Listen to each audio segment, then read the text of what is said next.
Problems and circuit में सबसे पहले हमको यहाँ पे एक प्रॉब्लम से ही शुरुआत करनी है।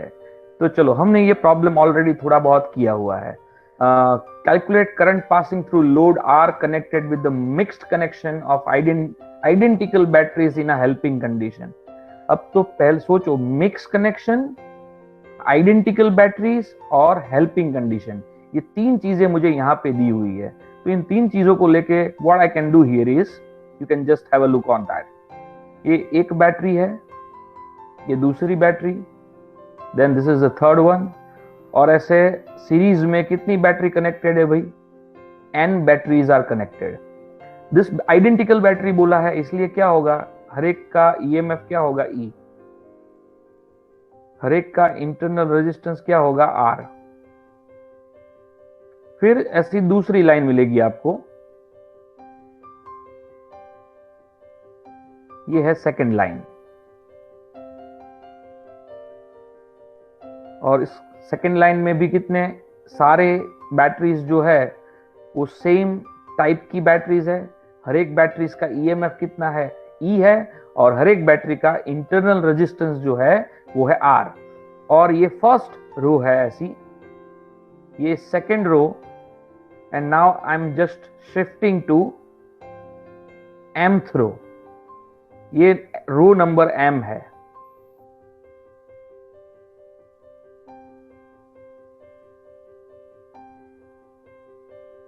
ये है रो number m।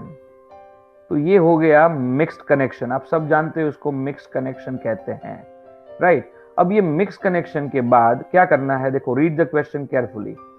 Current passing through load are connected with the mix connection. इसके साथ एक लोड कनेक्टेड है, ठीक है, इसके साथ एक लोड कनेक्टेड है।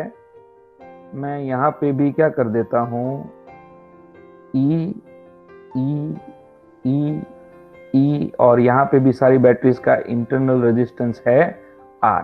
तो चलो, इसके साथ एक लोड कनेक्टेड है, मतलब क्या? नाउ यहां पे मैं एक लोड ले लेता हूं, you can see that this is the load which is connected with the mix combination of this particular batteries. तो ये है लोड R। तो सबसे पहले क्या करना है मुझे, for which value of R current in the load is maximum and we want to find the current first of all. तो पहले तो क्या करेंगे, ये मिक्स कनेक्शन का एक सिंगल बैटरी में कन्वर्ट करना है। तो सिंगल बैटरी क्या हो जाएगी, कोई बोलेगा मुझे, अपने कर चुके हैं ये चीज। सारी बैटरीज की जगह पे अगर मैं कोई सिंगल बैटरी रिप्लेस करना चाहूं तो वो सिंगल बैटरी का ईएमएफ होगा NE, और ये सारी बैटरी का नेट रेजिस्टेंस जो होगा, इंटरनल रेजिस्टेंस, वो होगा NR/M। तो ये हो गया सेम सर्किट, ये हमने सेम सर्किट कनेक्ट किया है, ठीक है। तो ये सर्किट में सर्किट नंबर 1 और ये है सर्किट नंबर 2। तो सर्किट नंबर 1 और सर्किट नंबर 2 में कोई भी डिफरेंस नहीं है भाई, ये दोनों सर्किट क्या है, सेम सर्किट होती है। चलो अभी क्या करते हैं, यहां पे मैं लिख देता हूं NR/M, ओके, NR/M हो जाएगा। This is the resultant circuit, okay, this is the effective circuit of mixed combination of what? Batteries. ये सारी बैटरी का एक सिंगल बैटरी में कन्वर्ट करना है, तो ये हो जाएगा। चलो अभी ये कैसे होता है, अगर मुझे समझ में आपको किसी को नहीं आया है तो ठीक है, वो मुझे पर्सनली मैसेज करके बोले, I will definitely give that particular idea. लेकिन उससे पहले एक बार अपना वो वीडियो जो है हमने प्रीवियसली रिकॉर्ड किया हुआ है, जिसमें ये मैंने समझाया हुआ है, उसको एक बार देख लेना, उसके बाद मेरे पास आना, ठीक है। चलो अब क्या करना है इसमें, अब इसमें से पास होने वाला करंट फाइंड करना है। तो करंट की कैलकुलेशन कैसे करते हैं, तो देखो here, current passing through, current passing through load R कितना करंट पास होगा। यहाँ पे करंट होता है टोटल ईएमएफ, यहाँ पे टोटल ईएमएफ अपना कितना है एनी। नीचे क्या आएगा टोटल रेजिस्टेंस, तो इस सर्किट में टोटल रेजिस्टेंस कितना है, तो capital R is the resistance. उसके बाद क्या है तो कि एनआर अपॉन एम वो आपका इंटरनल रेजिस्टेंस है। उससे क्या होता है देखो जरा ध्यान से, यहां पे एलसीएम ले लो आप, तो एम एन ई upon m r plus n r आ जाएगा। तो ये हो गया current flowing through the mixed combination of I can say batteries. समझ में आया ये इक्वेशन कैसे आया भाई एवरीवन? देखो यहां पे फिर से बताता हूं, ये एनी इज द बैटरी है, तो current is equal to any, और टोटल रेजिस्टेंस जो सर्किट का है वो कैपिटल आर प्लस क्या आएगा एन आर अपॉन एम। तो नीचे मैंने टोटल रेजिस्टेंस यहाँ पे लगा दिया। फिर यहाँ पे अगर मैंने एलसीएम ले लिया तो एलसीएम के बाद मुझे करंट की ये वैल्यू मिल जाएगी, I is equal to m n E upon m r plus n r, ये हो जाएगा करंट। चलो पहला काम हो गया, करंट को फाइंड करना था, करंट को फाइंड कर लिया। अब दूसरा काम क्या है कि for which value of capital R current in the load is going to be maximum. ठीक है, मतलब ये करंट की वैल्यू मैक्सिमम कब होगी, मतलब कैपिटल आर की ऐसी कौन सी वैल्यू होगी जिसके लिए ये आई की वैल्यू मैक्सिमम मिलेगी। कैसे ढूंढेंगे? अब मैं क्या करूंगा, यहां पे मैं ऐसा लिख सकता हूं, ये m r plus n r आ चुका है नीचे, तो मैं इसको ऐसे लिख सकता हूं, ध्यान से देखना, एम एन ई अपॉन ये root of m r minus root of n r का होल स्क्वायर। ये क्या आएगा देखो, रूट ऑफ एम आर का होल स्क्वायर करोगे तो एम आर आ जाएगा, फिर रूट ऑफ एन आर का होल स्क्वायर करोगे तो एन आर आ जाएगा। यहां पे मिडल टर्म क्या आएगी, -2 under root m r into n r आ जाएगी, ये होगी मिडल टर्म। लेकिन मुझे अगर m r plus n r चाहिए तो मुझे यहां पे प्लस क्या करना पड़ेगा, 2 times under root m r into n r करना पड़ेगा कि नहीं करना पड़ेगा? इसको एक्सपांड करके देखो मैं एक्सपांशन करके फिर से एक बार दिखाता हूं so that you'll get better idea. ये पहला टर्म है, पहले टर्म का स्क्वायर क्या आएगा, पहले टर्म का स्क्वायर होगा एम आर, फिर मिडिल टर्म क्या आती है 2 times first term and second term, तो 2 टाइम्स फर्स्ट टर्म होगी एम आर और सेकंड टर्म होगी एन आर। फिर क्या करना पड़ेगा, लास्ट टर्म का स्क्वायर यानी एन आर, फिर plus 2 times under root m r n r तो है ही, तो ये दोनों टर्म कैंसिल हो जाएगी और बचेगा क्या, m r plus n r बचेगा। समझे कि नहीं समझे? आई को मैक्सिमम होने के लिए ये ब्रैकेट को 0 होना पड़ेगा। For maximum value of I, ये ब्रैकेट को क्या होना पड़ेगा, 0 होना पड़ेगा। M r minus n r वाला जो ब्रैकेट है उसको 0 होना पड़ेगा। जब ये ब्रैकेट 0 हो जाएगा ना, तब ये आई क्या हो जाएगा, मैक्सिमम हो जाएगा। अब ये ब्रैकेट 0 होने का मतलब ये हुआ कि m r is equal to under root n r हो गया, दोनों साइड आप स्क्वायर कर दो तो एम आर और एन आर मिल जाएगा, और यहां पे कैपिटल आर की वैल्यू मिल जाएगी एन आर अपॉन एम, जो अभी शुभ ने बोला था, राइट। तो ये हो गया आर का वैल्यू। तो हम बोल सकते हैं कि आर की इस वैल्यू के लिए ये करंट जो है वो क्या मिलेगा, मैक्सिमम मिलेगा। ओके, और यहां पे अब क्वेश्चन जरा ध्यान से देखो, क्वेश्चन में ऐसा नहीं पूछा है कि for which value of current load is maximum, साथ साथ में ये भी पूछा है कि कैलकुलेट दिस मैक्सिमम करंट। तो मैक्सिमम करंट को कैलकुलेट कैसे करेंगे, ये आर की जो वैल्यू है ना, इस इक्वेशन नंबर 1 के अंदर डाल देंगे। देयरफॉर फ्रॉम 1 मैक्सिमम करंट क्या होगा, एम एन ई होगा डिवाइडेड बाय एम। आर की जगह पे क्या आएगा, आर की जगह पे आएगा n r upon m plus n r. तो बस कैंसिल करके क्या मिलता है देखो, एम एन ई, नीचे क्या आएगा, m m cancel, n r plus n r यानी 2 एन आर, और एन एन अगर कैंसिल हो जाएगा तो ये हो जाएगा एम ई अपॉन 2 आर, ये हो जाएगा आई मैक्स का वैल्यू।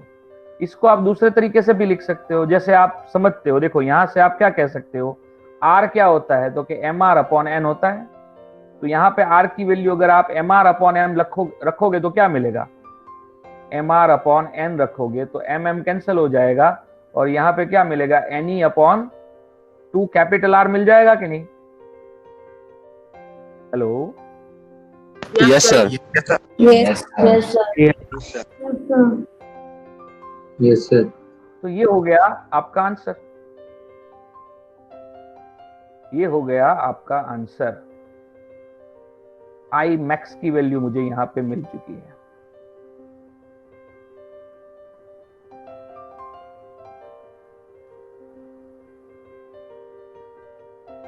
तो इतना करंट फ्लो होगा भाई। अगर मान लो सिर्फ एक बैटरी है और एक लोड है, ये R, ये बैटरी का ये E, जिसका इंटरनल रेजिस्टेंस कितना है R, तो अगर कोई पूछे कि R की कौन सी वैल्यू के लिए इसमें से पास होने वाला करंट I मैक्सिमम होगा, तो यहां पे आप देखो सिर्फ एक बैटरी है। एक बैटरी है मतलब कितनी रो है, ओनली एक रो है, और एक रो के अंदर रो एक है इसलिए M1 हो गया, और एक रो के अंदर सिर्फ एक बैटरी है, एक बैटरी है इसलिए N भी क्या हो गया, 1 हो गया।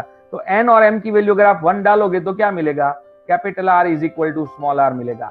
इतना याद रखो इन शॉर्ट कि यहाँ पे कैपिटल R की वैल्यू हमेशा बैटरी के इंटरनल रेजिस्टेंस के जितनी आती है। अगर बैटरी का इंटरनल रेजिस्टेंस और ये एक्सटर्नल लोड दोनों की वैल्यू अगर मैच हो जाती है तो क्या होगा, मैक्सिमम वैल्यू मुझे करंट की यहां पे मिलेगी। That's the key idea. समझ में आया भैया सबको।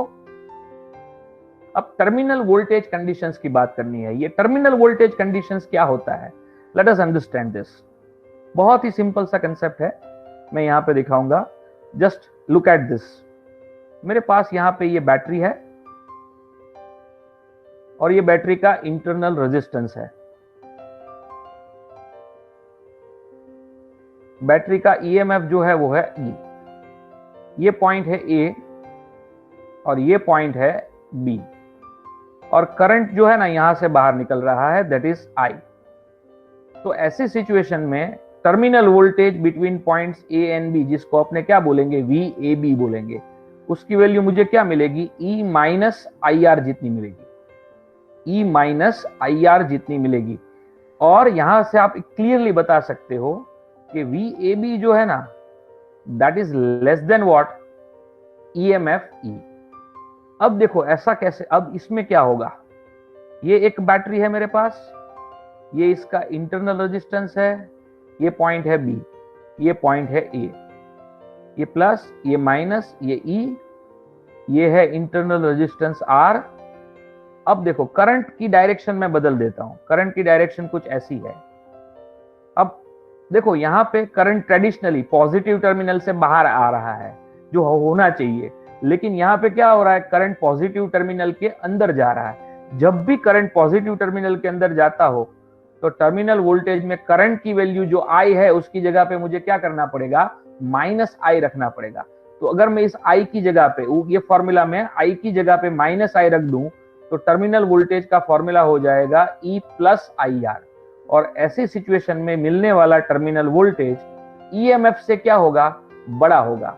ऐसे सिचुएशन में मिलने वाला terminal voltage EMF of the battery से क्या होगा, बड़ा होगा। अब देखो क्या करते हैं, ये हमारा बैटरी है, ये फिर से उसका इंटरनल रेजिस्टेंस है, ये प्लस, ये माइनस, ये E, ये A है और ये B है। अब मैं क्या करता हूं, A और B को डायरेक्टली कनेक्ट कर देता हूं। A और B को डायरेक्टली कनेक्ट कर दिया मतलब इसको कहते हैं शॉर्ट सर्किट कर देना। डायरेक्टली कनेक्ट करने से क्या होता है, तो कि potential at A and potential eight B क्या हो जाएगा, सेम हो जाएगा। और potential at B and potential eight A same हो जाएगा, इसका मतलब क्या हो जाएगा, बोलो, करंट का कोई फ्लो नहीं होगा आपको। A और B का पोटेंशियल ही सेम है तो मतलब A से लेके B तक इस पर्टिकुलर पाथ में मिलने वाला कोई करंट मिलेगा नहीं, मतलब करंट की वैल्यू क्या हो जाएगी, जीरो हो जाएगी। और जब करंट की वैल्यू जीरो हो जाएगी तब अपने क्या बोल सकते हैं, VAB इज इक्वल टू क्या बोल सकते हैं, E बोल सकते हैं। VAB की वैल्यू कितनी हो जाएगी, E जितनी हो जाएगी, और इसको कहते हैं शॉर्ट सर्किट कंडीशन। इसको कहते हैं शॉर्ट सर्किट कंडीशन, जिसमें करंट क्या हो जाता है, जीरो हो जाता है, and potential at A and potential at B भी क्या हो जाता है, सेम हो जाता है। इसको दिमाग में रखना, इसको कहते हैं टर्मिनल वोल्टेज कंडीशंस। समझ में आ गया ये चीजें, तीन चीजें भाई? यस आपको सर। हमेशा ध्यान रखना है Yes, sir. आपकी बैटरी के साथ Yes, करंट sir. कौन सी डायरेक्शन में जाता है। Yes, sir. करंट की डायरेक्शन के हिसाब से आपको क्या करना होता Yes, है, sir. Terminal voltage between A and be decide होगा। तो यहाँ पे ये 3 कंडीशन हमको समझ में आई। चलो उसके बाद यहाँ पे एक चौथी कंडीशन के लिए थोड़ा सा कैलकुलेशन करना है, ध्यान से देखो। चौथी कंडीशन में कुछ ऐसी रखने वाला हूं। यहाँ पे एक बैटरी है, यहाँ पे इसका इंटरनल रेजिस्टेंस है, this is internal resistance R, plus minus ये है EMF E, और यहाँ पे क्या है भाई, यहाँ पे एक एक्सटर्नल रेजिस्टेंस है कैपिटल R। देखो मैंने डायरेक्टली वैसे तो क्या किया है, ए से बी को ही कनेक्ट किया है, यू कैन सी दैट। पहले क्या किया था, ए से बी के बीच में अगर मैं कोई रजिस्टर नहीं रखता तो क्या हो जाएगा, डायरेक्ट शॉर्ट सर्किट हो जाएगा। लेकिन अगर मैं ए और बी के बीच में कोई रजिस्टर रखता हूं तो अब ये शॉर्ट सर्किट कंडीशन नहीं है, और शॉर्ट सर्किट कंडीशन नहीं है तो इस पर्टिकुलर सिचुएशन में क्या होगा, तो देखते हैं। तो in this case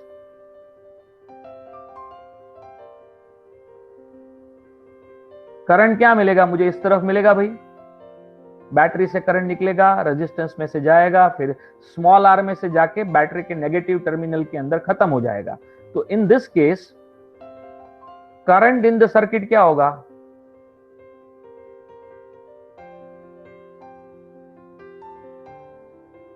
current in the circuit बोलो क्या होगा, E upon capital R, Capital R plus small r.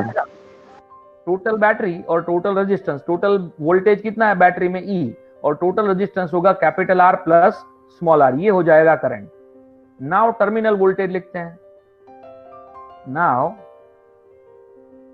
Terminal voltage VAB है, उसको अपने नाम देते हैं V, so that we don't have to write AB every time, okay. तो टर्मिनल वोल्टेज की वैल्यू क्या हो जाएगी इस केस में, E माइनस लिखूं या प्लस लिखूं, Minus. माइनस आएगा, क्योंकि अपने क्या हो रहा है, पॉजिटिव टर्मिनल से करंट बाहर आ रहा है। और अभी हमने पहले देखा कि अगर पॉजिटिव टर्मिनल से करंट अगर बाहर आता है तो ऐसी सिचुएशन में V का वैल्यू क्या लिखेंगे, E माइनस IR लिखेंगे। अब क्या करेंगे, I का जो वैल्यू हमने डिराइव किया है ना, वो वैल्यू यहां पे रख देते हैं। तो V is equal to E minus I का वैल्यू है E upon R plus R into R, ठीक है, ऐसा कुछ हो जाएगा। अब इसके बाद क्या करते हैं, देखो V is equal to E, यहां पे ब्रैकेट में आएगा 1 minus R upon capital R plus small r। तो यहां पे क्या होगा, V अपॉन E क्या हो जाएगा, यहां पे एलसीएम ले लेते हैं, R plus R minus R upon R plus R हो जाएगा। और इससे मुझे क्या मिलेगा, V upon E is equal to R upon R plus R मिल जाएगा। और उससे क्या होगा, इनवर्स करते हैं दोनों साइड, तो ये E by V R plus R upon R मिलेगा। उससे क्या होगा, अब next step, R upon R 1 हो जाएगा plus small r upon capital R, and in that case we can say small r upon capital R is equal to E upon V minus 1, and finally ये R का जो value है वो मुझे क्या मिलेगा, E by V minus 1 मिलेगा। तो ये हो गया इंटरनल रेजिस्टेंस का फॉर्मूला। अगर आपको बैटरी का EMF और आपको बैटरी का टर्मिनल वोल्टेज अगर पता है तो आप क्या कर सकते हो, उस बैटरी का इंटरनल रेजिस्टेंस इस फॉर्मूला से निकाल सकते हो। लेकिन कंडीशन क्या है, ये एक्सटर्नल लोड बैटरी के साथ कनेक्ट होना चाहिए। याद करो पोटेंशियोमीटर का जो थर्ड केस था, calculation of internal resistance of a battery, उसमें हमने कुछ यही सर्किट जो है ना, मैंने यहाँ पे जो ड्रॉ की है ना, वही सर्किट हमने वो P और Q के बीच में कनेक्ट किया था, याद आ रहा है। एक प्रॉब्लम सॉल्व करते हैं, उसके बाद एक प्रॉब्लम सॉल्व करते हैं, ध्यान से देखना इस क्वेश्चन को। A battery having EMF of 12 volt and internal resistance of 2 ohm connected to another battery having 18 volt and internal resistance of 2 ohm such a way that they are in opposing each other. Okay, opposing condition में ये सारी batteries connect की गई है। तो चलो opposing condition में हम भी कनेक्ट करते हैं। ये 12 वोल्ट का बैटरी है और ये 18 वोल्ट का बैटरी है।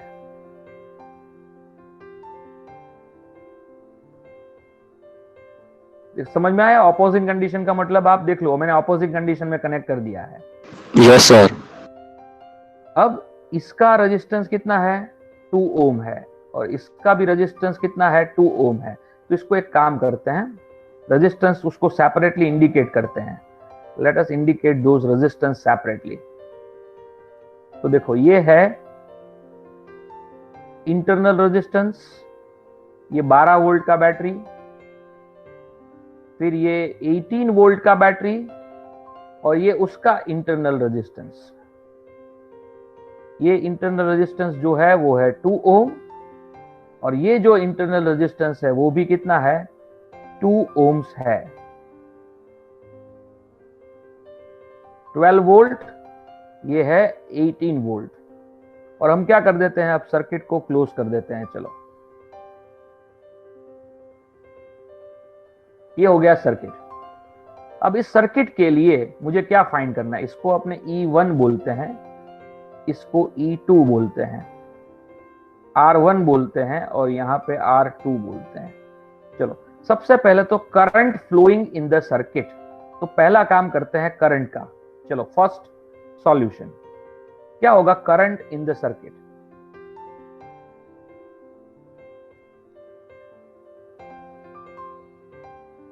तो करंट कैसे फ्लो होगा बोलो?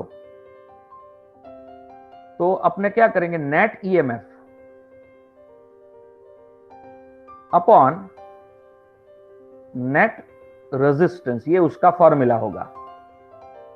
नेट ईएमएफ कितना होगा? देखो 12 वोल्ट की बैटरी, 18 वोल्ट की बैटरी उससे ऑपोजिटली कनेक्टेड है, इसलिए क्या करेंगे? माइनस करेंगे।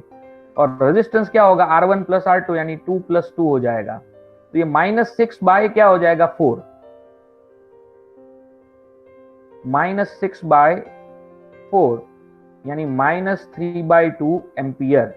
ठीक है, तो -3/2 एम्पियर है। तो करंट की डायरेक्शन मुझे कैसे दिखानी पड़ेगी?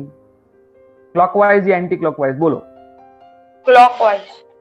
यहां पे मुझे क्लॉकवाइज जाना पड़ेगा। कॉमन सेंस लगाना चाहिए कि 18 वोल्ट का बैटरी है ना, वो डोमिनेंट बैटरी है और डोमिनेंट बैटरी होती है ना, करंट हमेशा क्या करता है? उसको फॉलो करता है। तो करंट जो होगा वो इस डायरेक्शन में होगा, यानी 18 वोल्ट की बैटरी से ये करंट बाहर निकलता है, गोल घूम के ये 12 वोल्ट की बैटरी के अंदर करंट जाता है और ये करंट का पूरा डायरेक्शन है। समझ में आया? ये करंट का डायरेक्शन एग्जैक्टली। दूसरा काम क्या है? Electrical power in the two batteries. दोनों बैटरी में इलेक्ट्रिकल पावर कितना है वो मुझे फाइंड करना है। इन बैटरी 1, बैटरी 1 के अंदर कितना पावर मिलेगा उसको बोलते हैं अपने P1। P1 होगा क्या? E1 इंटू आई। E1 कितना है? तो कि 12 वोल्ट। I कितना होगा? 3/2। माइनस प्लस तो सिर्फ डायरेक्शन दिखाता है करंट का, ठीक है, इसलिए करंट की वैल्यू में माइनस प्लस लिखने की जरूरत नहीं है जब पावर की कैलकुलेशन करते हैं तब। तो इसका वैल्यू क्या मिलेगा मुझे? ये 18 वॉट होगा। This is going to be 18 watt. अब दूसरा, पावर इन बैटरी 2।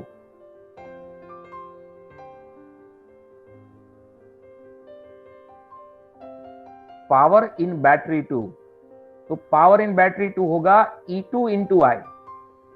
E2 है 18 और ये हो जाएगा 3/2, तो ये हो जाएगा P2 का वैल्यू कितना आएगा? 27 वॉट आएगा। अगर आप अभी मुझे क्या करना है? तीसरा काम करना है, टर्मिनल वोल्टेज ऑफ बैटरीज। तो पहली बैटरी के लिए टर्मिनल वोल्टेज क्या लिखेंगे बोलो? तीसरा जॉब करना है,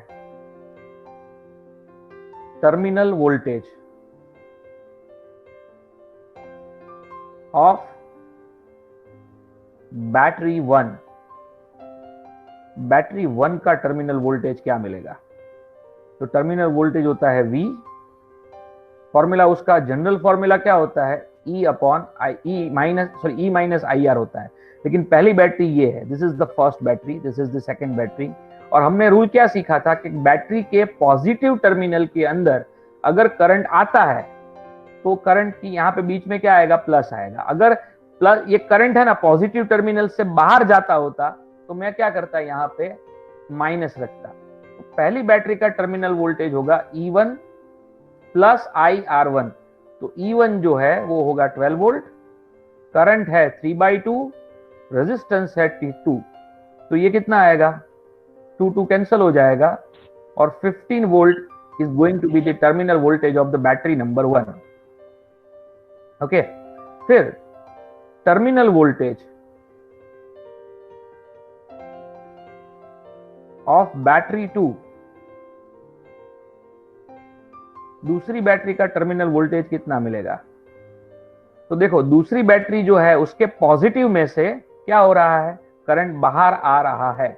अगर पॉजिटिव में से करंट बाहर आएगा तो यहां पे माइनस का माइनस ही रखेंगे, माइनस का माइनस ही रखेंगे। तो चलो E2 क्या होगा? This is going to be 18 volt, I का वैल्यू क्या आएगा? 3/2 और R का वैल्यू है 2। तो 18 माइनस 3 करोगे तो भी यहाँ पे क्या मिलेगा? 15 वोल्ट मिलेगा। तो ये दोनों बैटरी का जो टर्मिनल वोल्टेज है ना वो 15-15 वोल्ट ही मिलेगा आपको दोनों बैटरी के लिए। ठीक है। एंड लास्ट थिंग, लास्ट क्या पूछा है देखो इस पर्टिकुलर क्वेश्चन में, electric power consumed in the batteries. अब electric power consumed in battery 1, वो इलेक्ट्रिकल पावर कंज्यूम्ड जो होगा, कंज्यूम के लिए मैं C लिखता हूं, वो होगा I² इंटू R। 3/2 का स्क्वायर इंटू क्या करोगे? R का वैल्यू कितना है? तो कि 2 है। तो 3/2 का स्क्वायर 1.5 का स्क्वायर क्या होता है? 2.25 और डबल कर दोगे तो ये आ जाएगा 4.5 वॉट आ जाएगा। तो power consume by the battery number 1 is going to be 4.5 watt. और electrical power consume and for battery 2 क्या होगा?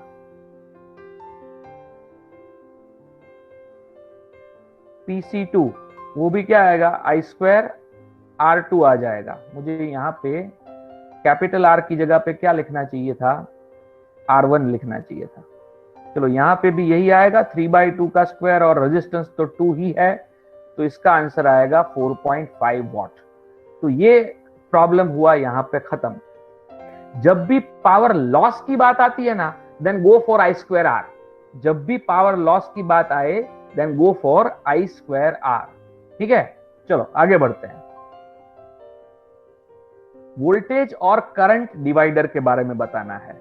तो वोल्टेज डिवाइडर क्या होता है? तो कि वोल्टेज डिवाइडर होता है 3 रजिस्टर को आप सीरीज में कनेक्ट कर दो तो टोटल वोल्टेज को 3 रजिस्टर क्या कर देंगे? डिवाइड कर देंगे। जैसे फॉर एग्जांपल देखो मैं यहां पे बताता हूं, मेरे पास ये सर्किट है, ये एक रजिस्टर है, ये दूसरा रजिस्टर है और ये तीसरा रजिस्टर है। ये तीनों 3 रजिस्टर मैंने सीरीज में कनेक्ट कर दिए हैं। मान लो ये रजिस्टर है 4 ओम का, ये 6 ओम का और ये 10 ओम का है। ठीक है, और यहां पे मैंने फॉर एग्जांपल 50 वोल्ट का बैटरी रखा हुआ है, 50 वोल्ट का बैटरी रखा हुआ है। तो अब कोई मुझे पूछेगा कि हर एक रजिस्टर के अक्रॉस मिलने वाला वोल्टेज कितना होगा? इसके अक्रॉस मिलने वाला वोल्टेज V1, इसके अक्रॉस मिलने वाला वोल्टेज V2 और इसके अक्रॉस मिलने वाला वोल्टेज जो होगा वो V3 होगा। तो ये V1, V2, V3 को कैसे फाइंड किया जाए? इसको अपने R1 बोलते हैं, इसको R2 बोलते हैं और इसको R3 बोलते हैं। ठीक है, इसको सप्लाई को क्या बोलते हैं? V बोलते हैं। तो सबसे पहले यहाँ पे करंट V1 को फाइंड करना है तो क्या करना चाहिए? तो V1 क्या होगा? I इंटू R1 होगा कि नहीं होगा? Where I is nothing but the current flowing in the circuit. I कितना होगा? तो कि total voltage upon total resistance यानी R1 plus R2 plus R3 into क्या हो जाएगा, R1 हो जाएगा कि नहीं हो जाएगा, और V का वैल्यू है 50, तीन रेजिस्टेंस का एडिशन करो क्या मिलेगा, 20 मिलेगा, और R1 का वैल्यू कितना है, 4 है। तो बेसिकली ये क्या आ जाएगा, बोलो 10 आ जाएगा कि नहीं। V1 is going to be 10 volt. समझ में आया भाई एवरीवन। फॉर्मूला क्या आएगा, V upon R1 plus R2 plus R3 into R2 हो जाएगा कि नहीं। तो अगेन ये 50 अपॉन 20 और R2 कितना है, 6 है, तो ये कितना आ जाएगा, 15 वोल्ट आ जाएगा। ठीक है, ये दूसरी वैल्यू जो है वो हो जाएगी 15 वोल्ट, ये 10 वोल्ट। एंड तीसरा रेजिस्टेंस कितना है, 10 ओम का रेजिस्टेंस है। तो 10 ओम के अक्रॉस जो मिलने वाला वोल्टेज होगा V3 वो कितना होगा, 25 upon R1 plus 25 R2 plus R3 into R3 25 volt. Yes, और V का वैल्यू है 50, ये है 20, R3 का वैल्यू कितना होगा, 10। तो this is going to be 25 volt. तो इसको कहते हैं वोल्टेज डिवाइडर सर्किट। देखो टोटल वोल्टेज 50 था, उस 50 वोल्ट को हमने डिवाइड कर दिया। देखो कितने में डिवाइड किया, 10 में, 15 में और 25 में। इन तीनों का एडिशन करो, 50 आ जाएगा, देख लो। ठीक है कि नहीं। चलो अभी बात करते हैं करंट डिवाइडर की। करंट डिवाइडर सबसे ज्यादा इंपॉर्टेंट होता है सर्किट एनालिसिस में। देखो ये एक रेजिस्टेंस है,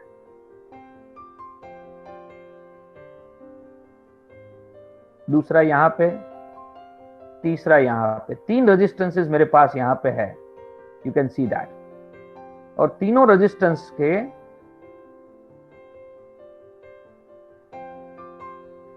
यहां पे मैंने कॉमन बैटरी कनेक्ट किया हुआ है।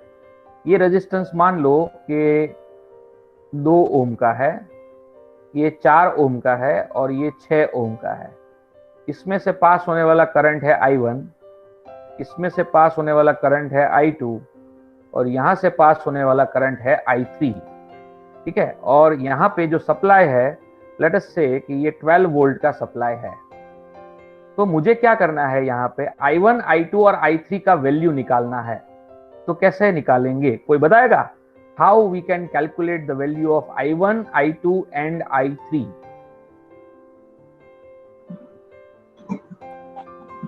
સર हम्म, વોલ્ટેજ સેમ રહેશે એટલે વોલ્ટેજ અપોન R1 એવી રીતે।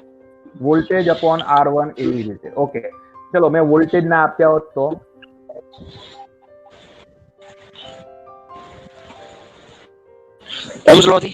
चलो एक काम, see I am just changing my question a bit. मेरा क्वेश्चन कुछ ऐसा है, देखो यहां पे जो करंट जा रहा है वो करंट मान लो कि 6 एम्पियर है। तो चलो अब I1, I2, I3 कितना होगा, कैसे फाइंड करोगे।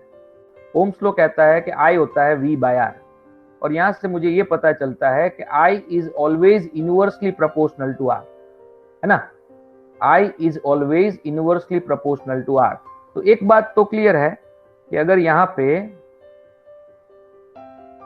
I1, I2 और I3 का जो रेशियो आएगा वो रेशियो 1/R1, 1/R2 और 1/R3 के टर्म्स में आएगा।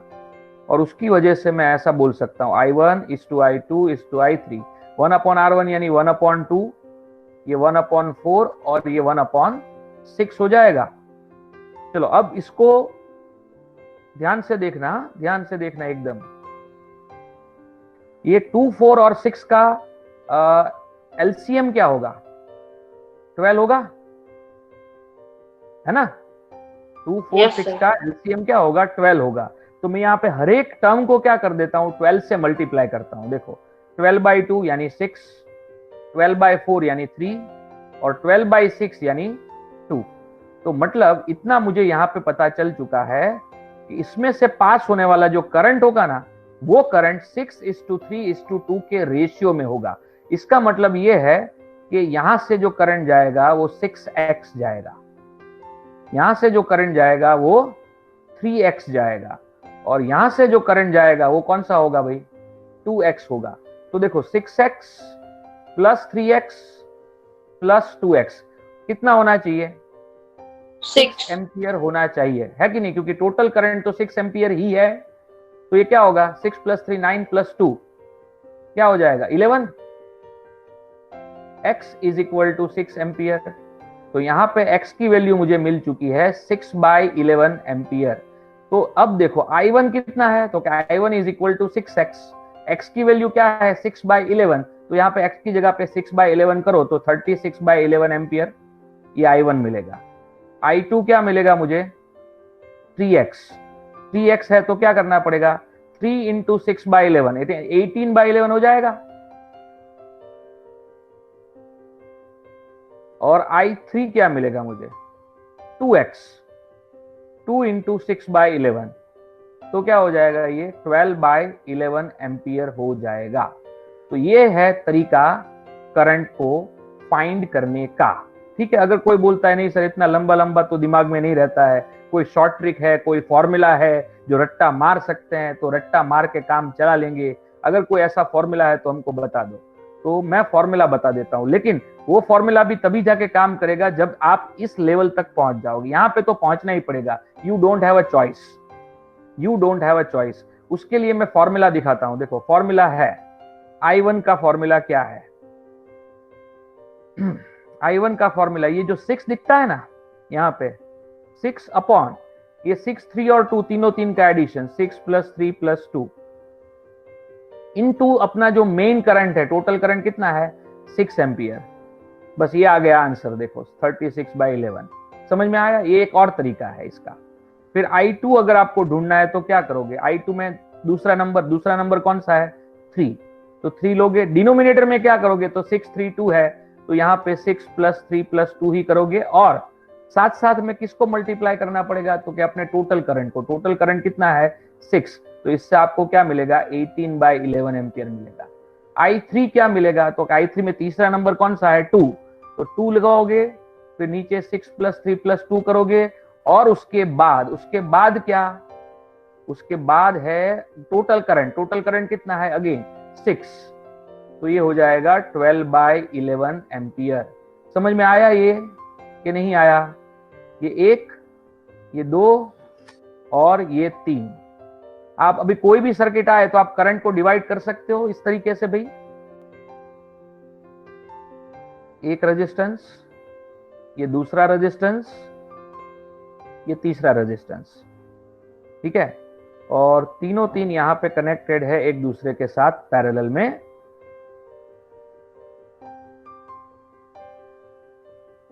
ओके, ये 5 ओम है, ये 10 ओम है, और ये 15 ओम है। Okay 5 10 15 right. तो अब ऐसे सिचुएशन में यहां पे जो करंट जा रहा है वो करंट है 10 एम्पियर, यहां से पास होने वाला करंट है 10 एम्पियर। तो अब आप मुझे बताओ कि इसमें से पास होने वाला करंट अगर I1 है, यहां से पास होने वाला करंट अगर I2 है, यहां से पास होने वाला करंट अगर I3 है, तो I1 I2 I3 की वैल्यू क्या मिलेगी। सबसे पहला स्टेप क्या करोगे, I1 60/11, I2 30/11, 30/11 20/11। Okay great. तो देखो सबसे पहले तो यहाँ पे 1/5 1/10 और 1/15 करेंगे। समझ में आया, ये पहला काम तो ये करना है, because current is inversely proportional to resistance. चलो इसका एलसीएम क्या आएगा, क्या होगा इसका एलसीएम 30 इसका आएगा 30 आएगा, इसका एलसीएम आएगा 30। 5 10 15 का एलसीएम होगा 30। तो हर एक टर्म को क्या करो 30 से मल्टीप्लाई करो। 30 से मल्टीप्लाई किया तो क्या होगा, देखो 30/5 6, 30/10 3, 30/15 2। अगेन ये रेशियो कौन सा आया, 6:3:2 का रेशियो आया, मतलब ये I1 जो होगा वो 6x होगा, I2 जो होगा वो कितना होगा 3x होगा, और I3 जो होगा वो कितना होगा 2x होगा। ठीक है, तो अपने क्या कर सकते हैं, हियर I1 के साथ पहला नंबर कौन सा है 6, नीचे क्या करेंगे 6:3:2 का एडिशन, यानी 6 + 3 + 2, टोटल करंट जो है उसके साथ मल्टीप्लाई कर दो, टोटल करंट है 10, तो ये आएगा 60/11 एम्पियर। I2 क्या मिलेगा, I2 का दूसरा नंबर कौन सा है 3, नीचे क्या करोगे 6 + 3 + 2, करंट कितना है 10, तो ये 30/11 एम्पियर हो जाएगा। और अगर I3 है तो क्या करोगे, तो 2 ये तीसरा नंबर कौन सा है 2 है, तो 2/6 + 3 + 2 × 10 करोगे, तो ये आ जाएगा 20/11 एम्पियर। समझ में आ गया भाई सबको, एवरीवन?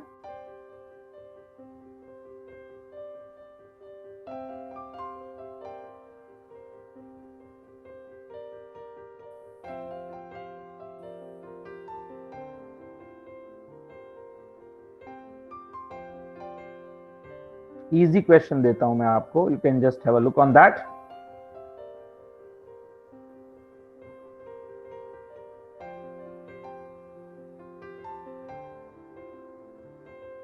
ये रेजिस्टेंस जो है वो है 4 ओम, और ये रेजिस्टेंस जो है वो है 8 ओम, और यहां से जो करंट पास हो रहा है वो है 9 एम्पियर।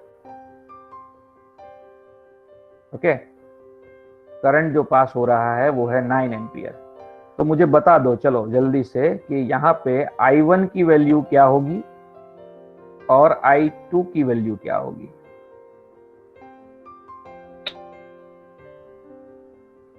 देखो करंट जो होता है it is inversely proportional to क्या होता है, R होता है। ठीक है, तो मतलब यहाँ पे देखो आप डायरेक्टली पता चल जाएगा, ये 4 ओम है, ये 8 ओम है, राइट। देखो मैं पहला शॉर्ट ट्रिक से बताता हूं, फिर प्रोसीजर से बताता हूं। मैं विदाउट एनी कैलकुलेशन पेन को उठाए बिना इसका आंसर लेके आ सकता हूं। ऊपर का रेजिस्टेंस 4, नीचे का रेजिस्टेंस 8, मतलब रेजिस्टेंस जो है ना वो रेजिस्टेंस का रेशियो क्या हुआ 1:2 हुआ कि नहीं, ऊपर एक रेजिस्टेंस है तो नीचे 2 है। इतना जल्दी से मुझे हाँ या ना कर दो, चलो। Yes, sir. Yes, sir. Yes, sir. Resistance का रेशियो 1:2 है, तो रेजिस्टेंस का रेशियो अगर 1:2 है तो करंट का रेशियो क्या होगा 2:1 हो जाएगा, क्योंकि करंट और रेजिस्टेंस एक दूसरे से उल्टे चलते हैं। तो ऊपर की तरफ 2x करंट आएगा, तो नीचे की तरफ सिर्फ x करंट आएगा, तो टोटल करंट हो गया 3x। 3x = 9, तो x की वैल्यू क्या हो गई 3। तो ऊपर का करंट 2x है तो 3 × 2 = 6 एम्पियर, नीचे का करंट x है तो कितना होगा 3 एम्पियर हो जाएगा। Is that understood everyone? I1 = I2 क्या होगा 1/4 और 1/8। इससे मुझे क्या मिलेगा, I1 = I2 = बोलो 2:1 हो जाएगा, 2:1. 2:1 हो जाएगा। एंड हेंस I1 की वैल्यू क्या मिलेगी, देखो पहला नंबर कौन, I1 तो 2 है ऊपर, नीचे क्या करोगे 2 + 1 करोगे, और टोटल करंट जो भी है 9 एम्पियर, वो 9 एम्पियर लिखोगे यहाँ पे, तो 18/3 यानी 6 एम्पियर आ गया। एंड I2 का वैल्यू क्या आ गया, तो I2 यानी दूसरा नंबर कौन सा है 1, नीचे क्या करना पड़ेगा 2 + 1, यहाँ पे 9 आ गया, 9/3 यानी 3 एम्पियर आ गया, काम खत्म, बस हो गया, प्रॉब्लम सॉल्व। इसको कहते हैं करंट डिवाइडर। ओके, समझे कि नहीं समझे? 2 कैपेसिटर सीरीज में,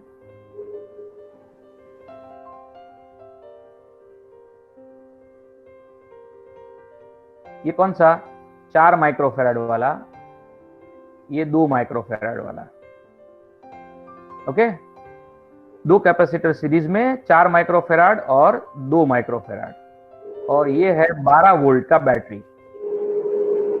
क्वेश्चन ये है कि calculate the charge in each capacitor. तो क्या करेंगे, तो पहले क्या करेंगे, टोटल चार्ज निकालेंगे। टोटल चार्ज निकालने का काम क्या करेगा, क्यू नेट। क्यू नेट क्या आएगा, तो कि सी नेट इंटू वी। भाई माइक बंद रखो, किसी का माइक ऑन है। C net into V. C net क्या होगा, तो कि दो कैपेसिटर सीरीज में है, तो सीरीज कॉम्बिनेशन का फॉर्मूला होता है C1C2 upon C1C2 into we. C1 4 है, C2 जो है वो है 2, ये हो जाएगा 4 + 2 इंटू वी हो जाएगा 12। तो ये हो जाएगा 8/6 into 12 microcoulomb. This is which is nothing but 16 microcoulomb. समझ में आया, ये हो जाएगा 16 माइक्रोकूलम। ठीक है, अब क्या होगा, now C1 and C2 are in what, series, and therefore charge in both of them or both capacitor will be, दोनों कैपेसिटर में चार्ज कितना होगा, तो कि Q1 जो आएगा वो भी 16 माइक्रोकूलम आएगा, Q2 जो आएगा वो भी 16 माइक्रोकूलम आ जाएगा। इज दैट अंडरस्टूड भाई? यही 4 माइक्रोफेराड वाला कैपेसिटर और ये 2 माइक्रोफेराड वाला कैपेसिटर अगर पैरेलल में कनेक्टेड है, वही 12 वोल्ट की बैटरी के साथ, फॉर एग्जांपल बैटरी 12 वोल्ट की है, ओके, तो क्या करेंगे यहां पे, तो देखो यहां पे नेट चार्ज निकालने के लिए नेट चार्ज क्यू क्या होगा, तो कि सी नेट इंटू वी होगा। सी नेट कितना होगा, तो यहां पे 2 कैपेसिटर है, ये 2 माइक्रोफेराड और ये 4 माइक्रोफेराड, लेकिन दोनों पैरेलल में है, तो पैरेलल कॉम्बिनेशन में क्या आता है, C1 + C2 इंटू वी हो जाएगा। तो ये 4 + 2 इंटू वी कितना है भाई, 12 वोल्ट है, तो 6 एंड ये हो जाएगा 72 माइक्रोकूलम। ठीक है, 72 माइक्रोकूलम चार्ज हो जाएगा। अब देखो ये जो है वो C1 है और ये जो है वो है C2। इसके अंदर जो चार्ज होगा वो होगा Q1 और यहाँ पे जो चार्ज होगा वो होगा Q2। अब हम ऐसा बोल सकते हैं कि Q1 is to Q2 is equal to C1 is to C2। समझे? तो C1 is to C2 Yes, क्या sir. आएगा, C1 is to C2 हो जाएगा 2 is to 1, क्योंकि C1 4 है, C2 2 है, तो 4 is to 2, 4 is to 2 को आप 2 is to 1 लिख सकते हो, राइट? चलो अभी क्या करना है, Q1 is to Q2 is equal to 2 is to 1 हो जाने के बाद therefore Q1 क्या मिलेगा, आपको वही करना है। Q1 के सामने कौन सा नंबर है, 2, नीचे क्या करोगे, टोटल 2 + 1 और फिर टोटल चार्ज जो भी है आपका, टोटल चार्ज कितना है भाई, 72 माइक्रोकूलम है, तो ये हो जाएगा 2/3 इंटू 72। 72/3 क्या होगा, 24, 24 2 = 48, 48 माइक्रोकूलम, ये Q1 आ जाएगा। ठीक है, एंड Q2 कैसे करोगे, सब्ट्रैक्ट तो कर देखो दो। Q2 के लिए दूसरा नंबर है 1, 2 + 1 और टोटल चार्ज है 72 माइक्रोकूलम, नीचे है 2 + 1। हाँ,